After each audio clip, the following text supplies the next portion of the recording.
Good morning mga kamoma! Maaga nga ako ginising ni Chuchay mga kamoma para maglinis ng kanyang area. Sino ba naman ang hindi iiyak at sisigaw mga kamoma kung ganito kadumi ang iyong area? Tapos amoy panghina rin pala si Chuchay mga kamoma.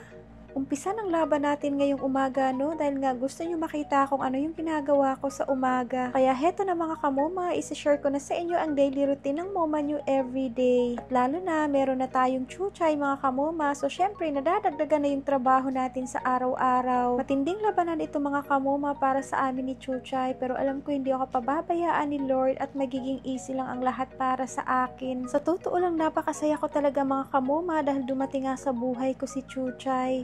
Yes, nakakapagod nga talaga yung mga ginagawa ko, pero kapag nakakita ko naman yung mga inosenteng face nila mga kamomay, nawawala rin naman yung pagod ko. By the way, gumagaling na nga po pala si Uncle Fifi mga kamoma, tapos eto naman si Myung at saka si Badiday, parang gusto na naman mag-war sa umaga. Hinugasan ko na nga muna si Chuchay mga kamoma dahil amoy panghinga talaga siya, tapos yung poops niya nakadikit na sa kanyang mga balahibo. Kaya kailangan na rin talaga siyang hugasan mga kamoma para matanggal yung amoy panghi. So, dito ko muna siya ilalagay sa basket mga kamoma dahil saktong-sakto hindi siya makakaalis dyan habang nagpapakain ako dito sa mga ibang anak kong pusa. Etong mga apo kong pusa mga kamoma, gusto ko na rin sana sila ilagay dun sa kwarto ng mga pusa, kaso ayaw din nila, hinahanap pa rin nila yung kanilang cage. Alam ko marami na naman nagtatanong sa inyo kung saan ko nabili itong cage. Hanapin nyo na lang po sa Orange app mga kamoma dahil marami naman dun na ganitong cage. Pero kapag taga Jensen kayo or Pulumulok at Marbel mga kamoma, ay pwede kayo pupunta sa Ginger Pet Station. Available po yan sa Pulumulok at dito sa General Santos.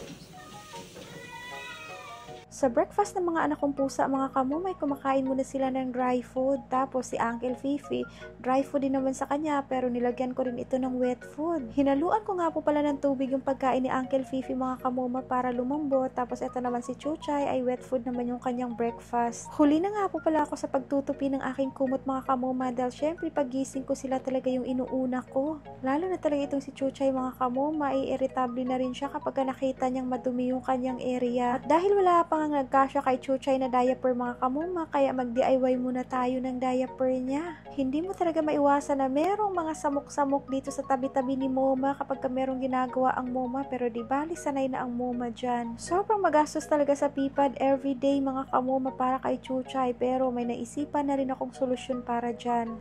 Kahit naman kasi naka-diaper si Chuchay mga kamoma, kapag siya ay nagpo-poops ay lumalabas sa kabilang bintana.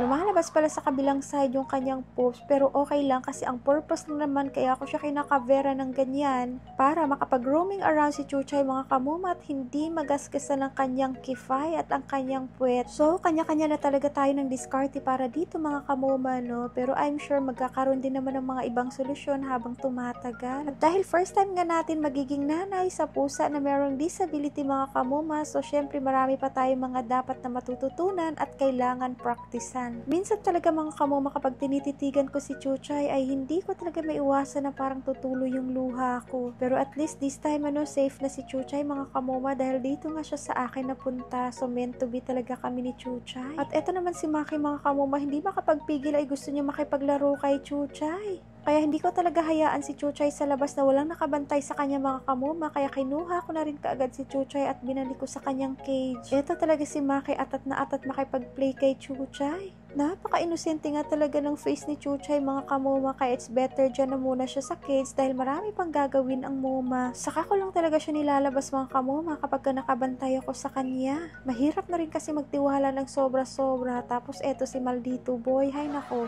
mabait din naman yan pero wag mo lang lapitan. Kaya heto na, lalabas na muna ang Moma dahil maghahatid na naman ang Moma ng estudyante. Maraming salamat talaga mga kamoma sa walang sawang suporta hanggang sa susunod na video.